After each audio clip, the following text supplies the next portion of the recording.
अस्सलामुअलैकुम असदुर्रहमान ऑफिशियल पे welcome back. ये चैनल उन लोगों के लिए बनाया गया है जो E9 वर्क वीज़ा पे साउथ कोरिया जाना चाहते हैं, जिसके लिए आपको ना ही तालीम की ज़रूरत है, ना ही किसी किस्म के सर्टिफिकेट या डिप्लोमा की ज़रूरत है, और ना ही आपको किसी एजेंट की मदद की ज़रूरत है। आपको कोरियन ज़बान की बेसिक सीखनी होगी, जो कि 3 से 4 माह में आप मेहनत करके अच्छे से अल्हम्दुलिल्लाह सीख सकते हैं। उसके बाद अगर आप इस्लामाबाद में कोरियन ज़बान का इम्तिहान पास कर लेते हैं तो कुछ वक़्त और कुछ अरसा गुज़रने के बाद, फ़ौरी नहीं, कुछ अरसा गुज़रने के बाद आप 4 साल और 10 माह का साउथ कोरिया का E9 वर्क वीज़ा हासिल कर सकते हैं। 13,000 पाकिस्तानी इस वीज़े पे साउथ कोरिया जा चुके हैं।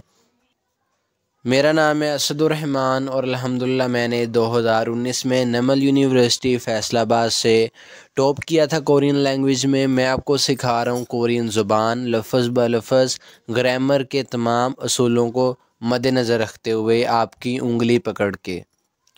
आज हम चैप्टर नंबर 19 पढ़ेंगे। एक छोटी सी अर्ज़ करता चलूँ कि आप सबको पता है कि चैप्टर नंबर 11 से जो है वो मैं चैप्टर नंबर 18 तक मैंने सिर्फ ग्रामर करवाई है चैप्टर्स की, और कुछ नहीं करवाया था। लेकिन अल्हम्दुलिल्लाह मैंने टाइम को थोड़ा मैनेज किया है, तो अब वो जो बाकी के चैप्टर अब से जो है मैं पूरा चैप्टर अपलोड किया करूँगा। सिर्फ ऐसा नहीं होगा कि चैप्टर की ग्रामर अपलोड किया करूँ, और जो उनसे चैप्टर्स मैं पढ़ा चुका हूँ, जिनकी मैंने सिर्फ ग्रामर पढ़ाई है, जैसा कि चैप्टर नंबर 11 से चैप्टर नंबर 18 तक, तो अब क्या होगा, मैं ग्रामर, उनकी ग्रामर को छोड़ के, क्योंकि वो तो मैं ऑलरेडी अपलोड कर चुका हूँ उसकी वीडियोस, तो उस ग्रामर को छोड़ के बाकी सारे चैप्टर को मुकम्मल जो है वो कवर करूँ। ठीक हो गया। अब मिसाल के तौर पे देखें चैप्टर नंबर 11 का जो लेक्चर है, अब उसमें आप देखेंगे, ठीक है, ग्रामर, तो उसी के ऊपर मैं मेंशन भी कर दूंगा चैप्टर नंबर 11 के ऊपर। जो चैप्टर नंबर 11 का लेक्चर है उसके ऊपर मैं मेंशन कर दिया करूँगा कि बाकी कौन से लेक्चर नंबर में इसका बाकी का पूरा पार्ट है। अब मिसाल के तौर पे देखिए, मैंने 12वां चैप्टर जब आपको पढ़ाया, मैंने तो सिर्फ उसकी ग्रामर आपको सिखाई, तो मैं अब क्या करूँगा, अब देखें, जो वैसे तो मैं वीडियोस ऐसे तरतीब के साथ अपलोड कर चुका हूँ, जैसे 11 की ग्रामर, फिर 12 की, फिर 13, 14, 15, ठीक है, तो ज़ाहिर बात है वो वीडियो अपलोड हो चुकी हैं। अब जो बाकी के पार्ट्स आएंगे उन्हीं चैप्टर्स के, वो तो अभी अगले वाले लेक्चर्स में आएंगे ना, यानी कि तरतीब थोड़ी सी जो है वो मिस हो गई है। अब मिसाल के तौर पे, अब जब मैं चैप्टर नंबर 11 का जो थंबनेल है जो आप देख रहे हैं, ठीक है, तो मैं उस पे मेंशन कर दिया करूँगा कि इसका बाकी का पूरा पार्ट, इसके डायलॉग एक्सरसाइज कौन से लेक्चर में आपको मिलेंगे, ऐसे 13 के, 14 के, 15 के। ठीक हो गया। तो 18 तक ये ऐसे ही चलेगा। 19 से क्या होगा, 19 से फिर तरतीब जो है वो ठीक हो जाएगी। 19 से मैं क्या करूँगा, पहले इसकी ग्रामर समझाया करूँगा, ठीक है, और इसके अगले ही लेक्चर में, पूरे लेक्चर में तमाम डायलॉग्स और एक्सरसाइज मैं आपको इंशाल्लाह समझा दिया करूँगा। तो चलें आज इसकी सबसे पहले ग्रामर को स्टार्ट करते हैं 19 चैप्टर की। बहुत ही आसान ग्रामर है ये 19 चैप्टर की, ऐसी दिखती है। इसको हम पढ़ेंगे जियो। ठीक हो गया। अभी देख लें, अभी बुक की तरफ चलते हैं, रजिस्टर की तरफ चलते हैं। ये मैंने रजिस्टर पे ग्रामर लिख लिया। ठीक हो गया। अच्छा, तो इस्तेमाल इसको किसके साथ करना है? वर्ब के साथ, ठीक है, और एडजेक्टिव के साथ। ये दो चीज़ों के साथ, बल्कि नाउन के साथ भी। ये ऐसी ग्रामर है जिसको हम वर्ब के साथ भी, एडजेक्टिव के साथ भी और नाउन के साथ भी इस्तेमाल करते हैं। उम्मीद है आपने अच्छे से नाउन, वर्ब और एडजेक्टिव इसी प्लेलिस्ट में सीख लिया होगा। अगर तो नहीं सीखा तो मुराद आप तरतीब के साथ नहीं चलते आ रहे। तो ये जो चीज़ हम जान गए कि वर्ब, एडजेक्टिव और नाउन के साथ इसको इस्तेमाल करेंगे।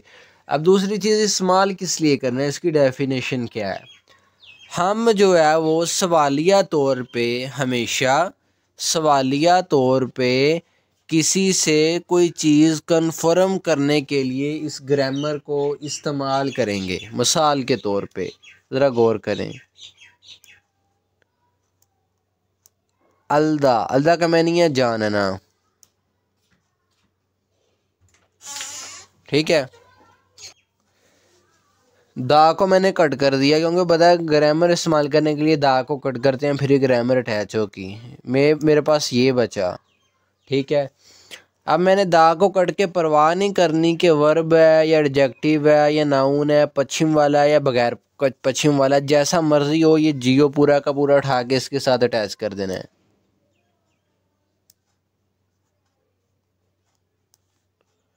और सवालिया निशान लाजमी आएगा। अलदा जानना, अलजियो जानते हो ना, जानते हो ना। हम जो है कोई भी चीज़ लगा, पीछे कोई भी चीज़ लगा लें।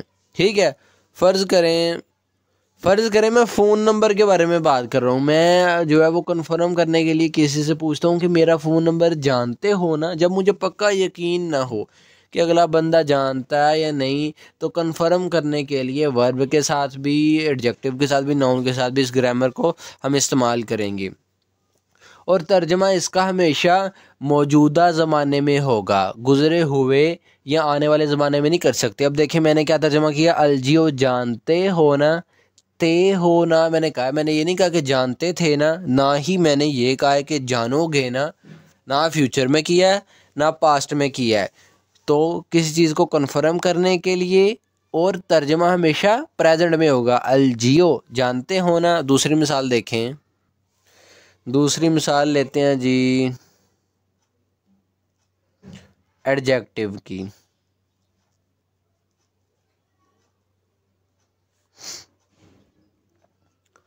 फापदा मतलब है मसरूफ़ होना। ठीक है, आपने क्या करना है, सबसे पहले दा को कट कर देना है। दा को कट करने के बाद मेरे पास ये बचा,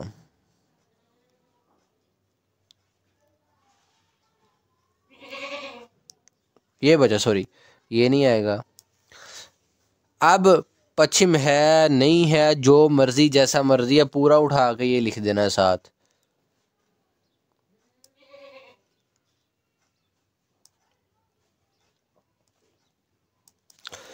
फापदा मसरूफ होना, फाप जियो मसरूफ होना।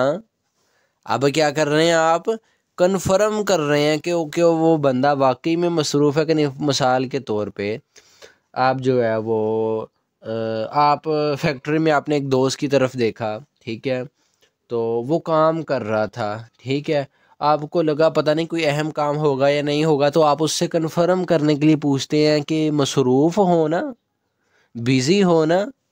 ठीक है, तो ऐसी चीज़ मिसाल के तौर पे आप यही समझ लें कि आपके कोई घर का फ़र्द अल्लाह ना करे बुखार वगैरह होता है, उसको मेडिसिन खिलाते हैं। ठीक है, मेडिसिन खिला के कुछ देर बाद आप उससे पूछते हैं कि अच्छा महसूस कर रहे हो ना, उससे कन्फर्म कर रहे हैं। तो किससे कोई चीज़ कन्फर्म करने के लिए ये ग्रामर इस्तेमाल होगी। अगली मिसाल देखें, मैंने लिखा इल्हादा, जिसका मतलब है काम करना। कोई टेंशन नहीं, हादा वाला भी, हादा वाले वर्ब का या एडजेक्टिव का भी सिर्फ दा ही ख़त्म होगा। ठीक है, दा ही ख़त्म करना है, कुछ नहीं। हेल्थ मेरी थोड़ी सी ठीक नहीं थी, अगर तो आवाज़ में आपको चेंजिंग लगे तो माजरत चाहता हूँ या अगर आवाज़ ऊंची ना हो ज़्यादा। मैंने क्या करना है, इसके दा को कट करना है। दा को मैंने कट कर दिया। दा को कट करने के बाद मेरे पास ये बचा। ठीक है, ये मेरे पास बच गया। अब मैंने क्या करना है, इस पूरे के पूरे को उठा के इसके साथ अटैच कर देना है। क्वेश्चन मार्क लाजमी आएगा। इल्हादा काम करना, इल्हाजियो काम कर रहे हो ना। ठीक है, और मिसाल देखें, खादा जाना, दा को ख़त्म किया। दा को ख़त्म करके मेरे पास रह गया खा।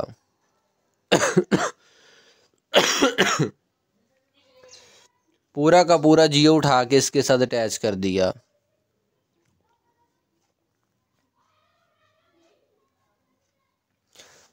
खादा जाना, खाजियो जा रहे हो ना। अब आप क्या कर रहे हैं, उससे कन्फर्म कर रहे हैं। एक और मिसाल देखें,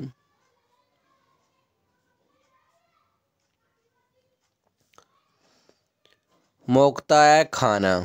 सबसे पहले क्या करूँगा, दा को कट करूँगा, कर दिया जी। अब क्या करना है, दा को कट करने के बाद मेरे पास ये बचा। अब पश्चिम वाला है ये, तो फिर भी टेंशन नहीं लेनी, लगाना यही है साथ कंफर्म करने के लिए।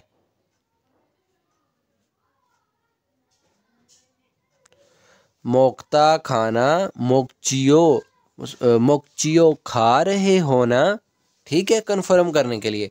वैसे आपकी मर्जी, आप सिंपली कंफर्म करने वाली ग्रामर ना लगाएं, आप इसको प्रेजेंट बना लें, मोगोयो खा रहे हो, वो भी ठीक है। तो ये जब आपको किसी चीज़ के बारे में शक हो कि वो बंदा, यानी कि मिसाल के तौर पे अब ये था अल्दा जानना, अब आपको शक है कि यार पता नहीं जानता है या पता नहीं जानता, तब कंफर्म करने के लिए इसको लगाएंगे, ठीक है। अब आपको कंफर्म ना हो कि बंदा मसरूफ़ है या नहीं मसरूफ़, तब आप कंफर्म करने के लिए ये लगाएंगे, ठीक है। वैसे आप प्रेजेंट में भी पूछ सकते हैं, ठीक है। प्रेजेंट का सिंपल ही सवाल, मिसाल के तौर पे अलजियो जानते हो ना, तो मैं अगर इसके साथ ही प्रेजेंट की ग्रामर लगाऊं, ठीक है, फ़र्ज़ करें मैं इसके साथ प्रेजेंट की ग्रामर लगाऊं, ये बन जाएगा आरायो। अब इसका तर्जुमा क्या बनेगा, जानते हो। बात सेम ही है, थोड़े से इमोशंस, थोड़ी सी फीलिंग का जो है वो चेंज है, उस चीज़ को आपने समझना है। अब इतना डीप में मैं, मुझे तो नहीं ज़रूरत कि मैं आपको लेके जाऊं, ठीक है, लेकिन किताब में ग्रामर आई है तो लिहाजा मैं आपको बता रहा हूं, ठीक है। अब आपको पता होगा, आपके सामने ग्रामर आएगी कि इसका इस्तेमाल किस लिए, क्वेश्चन के तौर पे ये इस्तेमाल होती है किसी ऐसी चीज़ के बारे में जिसमें आप शक में हो और आप कंफर्म करने के लिए पूछते हैं। अब ज़रा चलते हैं किताब की तरफ, मिसालों को पढ़ते हैं, बात और क्लियर हो जाएगी। ये मैं आ गया हूँ जी किताब की तरफ। पहली मिसाल में कहता है, 6 मेरा छोनवा फ़ोन होरल फ़ोन नंबर, छोनवा फ़ोन होरल फ़ोन नंबर अलजियो जानते हो ना। ये था लफ्ज़, देखें यहाँ पे अलदा, किताब वाले ने क्या किया, दा को ख़त्म करके जियो साथ लगा दिया, ठीक है, ये देख सकते हैं। जानते हो ना, वो कह रहा है ने, हाँ, आ रायो जानता हूँ। अब यहाँ किताब वाले ने क्या किया, लफ्ज़ तो वही था सेम, अलदा जानना, लफ्ज़ एक ही है। यहाँ उसने जियो लगाया है कन्फर्म करने के लिए, यहाँ उसने प्रेजेंट लगाया है आयो लगा के, ठीक है। दूसरे मिसाल में कह रहा है, छिगम अब फापू जियो मसरूफ़ होना। अब ये लफ्ज़ असल में कौन सा था, ये लफ्ज़ असल में था ये फापदा मसरूफ़ होना। दा को ख़त्म किया किताब वाले ने, साथ में क्या किया, इसके जियो लगा दिया। फापू जियो मसरूफ़ होना, वो कह रहा है आनियो नहीं, अन नहीं, अन का मतलब क्या है, नहीं। फा पायो मसरूफ़ हूँ, कहता नहीं, नहीं मसरूफ़ हूँ, यानी कि मसरूफ़ नहीं हूँ। अब यहाँ पे किताब वाले ने क्या किया, लफ्ज़ तो एक ही है सेम, फापदा मसरूफ़ होना। यहाँ पे किताब वाले दा को कट करके किताब वाले ने यहाँ पे जियो लगाया कन्फर्म करने के लिए, और इसी लफ्ज़ के साथ दा को कट करके प्रेजेंट की ग्रामर यहाँ पे लगाई है, ठीक है। इस चीज़ पे ज़रा गौर करना है। कहता है नहीं मसरूफ़ नहीं हूँ, वेयो, वेयो का मतलब होता है क्यों, यानी कि क्या वजह है, क्यों पूछा तुमने, वेयो क्यों, ठीक है। तीसरी मिसाल, खोगी वहाँ, एक बंदे ने फ़ोन किया, फ़ोन करके अब बंदा बात कर रहा है, फ़ोन करके कहता है जी खोगी वहाँ, यानी कि वहाँ से मुराद जहाँ मैंने फ़ोन किया है, यानी कि आपको। इल खो, एक एक नो, ये उनके कोई इदारे का नाम हो सकता है, जैसा कि हमारे 11-22 होता है, ठीक है, इमरजेंसी के लिए। तो ऐसे उनके किसी इदारे का नाम है इल खू। 119 नहीं इसको पढ़ना, 119 पढ़ना है। इल खू आगे लगाया जियो, कहता वहाँ पे 119 है ना, कन्फर्म कर रहा है नाउन के साथ, ये नाउन है, देखें ये वर्ब एडजेक्टिव नहीं है, नाउन के साथ भी इसका इस्तेमाल किया। मिसाल के तौर पे मैं जी फ़ोन करूँ 11/22 को, मैं 11/22 को फ़ोन करके कहूँ कि यहाँ 11/22 है ना, यानी कि मैंने 11/22 पे कॉल की है ना, आप वहीं से बात कर रहे हैं ना, वहीं से बोल रहे हैं ना। तो यहीं उसने बात किया कि वहाँ 119 है ना, वो कह रहा है ने हाँ इल इल खू इम निदा 119 है। अब देखिए यहाँ नाउन पे ख़त्म हो रहा था, लिहाजा उसने इम निदा का इस्तेमाल किया। अब ये ग्रामर आपने छठे चैप्टर में मेरा ख्याल पढ़ी थी या सातवें चैप्टर में, तो आप चैप्टर नंबर 19 जा रहा है, देखा इसका इस्तेमाल आ गया ना। तो जो चीज़ आपने पढ़ ली है उसका इस्तेमाल आगे आता रहना है। अब इसी चैप्टर की हम दूसरी ग्रामर को समझते हैं, जो कि बड़ी आसान है, रजिस्टर पर आपको लेके जाने की ज़रूरत ही नहीं है उसके लिए।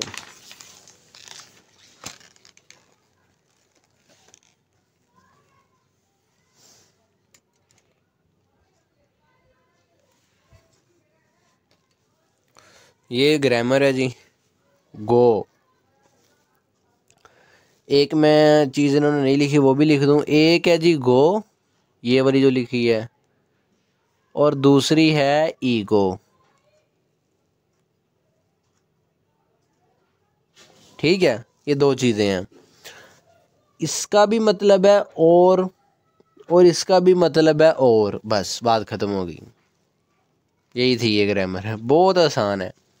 इससे मुराद भी क्या है और इसका तर्जुमा क्या है और। अब देखिएगा जहाँ पे ये दोनों इस्तेमाल होंगी इनका तर्जुमा मैंने करना है और, यानी कि इंग्लिश में एंड। मिसाल पढ़ते हैं, कहता है जी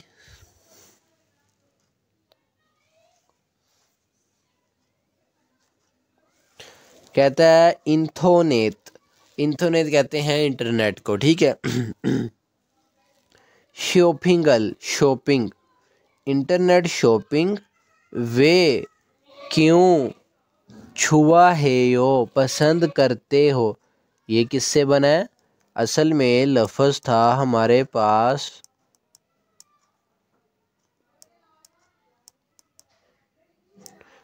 छुआ हादा, जिसका मतलब है पसंद करना। ठीक है, किताब वाले ने इसके साथ प्रेजेंट की ग्रामर लगाई तो छुआ हादा से ये बन गया छुआ है, और मैंने तर्जुमा क्या किया, पसंद करते हो। ठीक है। यकीन माने मैं ना अपनी तरफ से एक चीज़ सोचता हूँ कि गुरूर नहीं करता, अल्लाह माफ़ फरमाए और इससे महफूज रखे। मैं समझता हूँ कि जैसे मैं आपको समझा रहा हूँ ना, रजिस्टर पे ग्रामर समझा रहा हूँ, फिर यहाँ पे अकेला अकेला लफ्ज़ आपको बता रहा हूँ, यार मुझे बड़ा ही दुख होगा अगर आपने ऐसे ना सीखा। ठीक है, बाकी वीडियो आपने पूरी देख ली, ऐड चल जाएगी, मुझे जो फ़ायदा होना है वो हो जाएगा। लेकिन अगर आप इसको, मुझे खुशी तब होगी अगर आप इस लेवल का सीखें कि आप आगे भी सिखा सकें, आपको अकेले अकेले लफ्ज़ की समझ आए। ठीक है, तो यही मेरा मकसद था जब मैंने ना चैनल बनाने का सोचा था ना कि मैं कोरियन ज़ुबान सिखाऊंगा। चैनल पहले भी मौजूद थे, स्मार्ट कोरियन, ठीक है, या कोरियन पेन वगैरह मौजूद थे। मैंने सारे जो है वो चैनलों को टटोला है, किसी चैप्टर में भी चैनल में भी, पाकिस्तान के किसी चैनल में भी, पाकिस्तान को छोड़े पूरे एशिया के भी अल्हम्दुलिल्लाह कोई चैनल ऐसा नहीं है जिसने इस तरीके से ग्रामर आपको सिखाई हो। सिर्फ आप एक जगह सीख सकते हैं जो कि मुझे कन्फर्म है, वो क्या है, वो नवल यूनिवर्सिटी है। मैंने अल्हम्दुलिल्लाह वहाँ से ऐसे ही सीखा था जैसे आपको सिखा रहा हूँ। इंटरनेट की शॉपिंग क्यों पसंद करते हो, वो बंदा जवाब दे रहा, कहता है खपशी, खपशी का मतलब होता है कीमत। बीओ को नीचे पढ़ लिया, शियोत आगे चला जाएगा, लाइजन का रूल इस पे लगना है, उम्मीद है आपने सीखा होगा। खपशी कीमत, सागो। आप ज़रा गौर करें, असल में ये लफ्ज़ असल में था सादा, जिसका मतलब है सस्ता होना। किताब वाले ने दा को ख़त्म कर दिया, दा को ख़त्म करके ये जो बाकी चीज़ बची इसके साथ ये गो लगा दिया। गौर करें, जब ये गो लगाया तो मैंने क्या कहा था, गो का तर्जुमा क्या है, और। सादा सस्ता होना, सागो सस्ती है और। ठीक हो गया। देखिए अब मैंने क्या तर्जुमा कर दिया, सादा सस्ता होना, सागो सस्ती है, और शॉपिंगी शॉपिंग, फ्यूली है सो आरामदेह होने की वजह से। अब इस पे ज़रा गौर करें, ये असल में ये लफ्ज़ था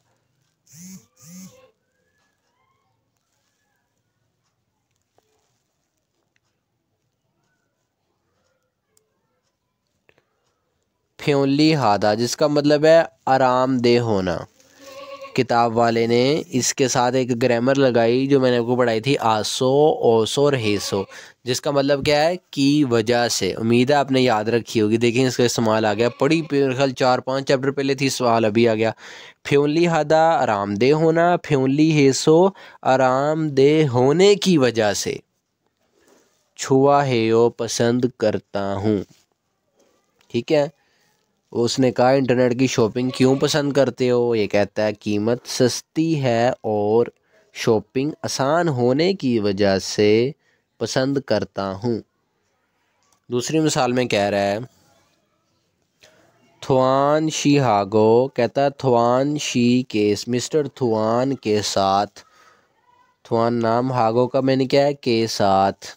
ठीक है, अकेला गो आए तो उसका तर्जमा और है, अगर हागो आ जाए तो उसका तर्जमा है के साथ। चैप्टर नंबर 9 में ये ग्रामर आपने पढ़ी है। कहता है मिस्टर थुआन के साथ, रिहान शीनन, मिस्टर रिहान, मो क्या, मोगल खोयो खाओगे, फ्यूचर, ये लफ्ज़ असल में था मोक्ता। किताब वाले, मोक्ता को मतलब क्या है, खाना। किताब वाले ने दा को ख़त्म करके अल खोयो लगा के इसको फ्यूचर बना दिया, मोक्ता खाना, मोगल खोयो खाओगे। कहता है मिस्टर थुआन के साथ मिस्टर रिहान क्या खाओगे, कहता है यानी कि मिस्टर रिहान और मिस्टर थुआन आप क्या खाओगे। वो कह रहा है छोनिन में फीबिम फाबल, फीबिम फाबल डिश का नाम है, मोक्को। अब ये क्या था, ये लफ्ज़ है मोक्ता, जिसका मतलब है खाना। किताब वाले ने सिर्फ दा को कट कर दिया, दा को कट करके बाकी ये बचा मोक, ये बच गया, इसके साथ उसने लगाया ये गो, तो इसका तर्जमा क्या है, और। मोको खाता हूँ और, ठीक है, उसने कहा मैं फलां डिश खाता हूँ और। रिहान शिनन, मिस्टर रिहान, खिमची जिगरल, खिमची जिगे, ये भी डिश का नाम है। मोगल खोयो खाएगा। यहाँ फिर मोक्ता, ये वाले मोक्ता के दा को कट करके फ्यूचर की ग्रामर यहाँ पे लगाई गई है। देखें लफ्ज़ एक ही है, सेम है, यहाँ पे कोई और ग्रामर इसके साथ लग रही है, यहाँ पे कोई और ग्रामर लग रही है, लफ्ज़ एक ही है। तो जैसी ग्रामर लगी जा रही है वैसे उसका तर्जमा बदली जा रहा है। तीसरी मिसाल देखते हैं जी। तीसरी मिसाल में कहता है आईडी हागो, आईडी के साथ, आईडी होता है ना, आईडी फेसबुक के या कोई भी आईडी लगा ले, फीमेल फोनो पासवर्ड, आईडी के साथ पासवर्ड, खारिछो छुसेओ सिखा दीजिए। चैप्टर नंबर 11 की या 12 की ग्रामर जो आपने 11 या 12 में पढ़ी थी वो आ गई अब यहाँ पे। असल में लफ्ज़ था खार छीदा, जिसका मतलब है सिखाना, टीच करना, पढ़ाना। किताब वाले ने दा को कट किया, इसके साथ ओ छुसेओ लगा दिया, ओ जब इसके साथ मिला तो ये यो बन गया और छुसेओ वैसे ही रहा। खारी छीदा सिखाना, खारी जो छुसेओ सिखा दीजिए या सिखाइए। ठीक है, ये कह रहा है आईदीनन, आईडी तुआन को में लगा दी, यानी कि आईडी का नाम है तुआन, ईगो, और। अब यहाँ पे ईगो आ गया तो तर्जुमा मैंने क्या किया, और। क्या कहा था, ईगो का तर्जुमा भी और, गो का तर्जुमा भी और। फीमेल फोनोनन पासवर्ड, इल सम ईसा 1 3 2 4, ये यो है। आईडी कहता तुआन और पासवर्ड 1 3 2 4 है। तो ये था आज का लेक्चर। इंशाल्लाह इसके अगले लेक्चर में इस चैप्टर की बाकी तमाम चीज़ों को कवर करेंगे। वोकैबलरी उसमें शामिल होगी, डायलॉग्स उसमें शामिल होंगे। अपना खुद का चैनल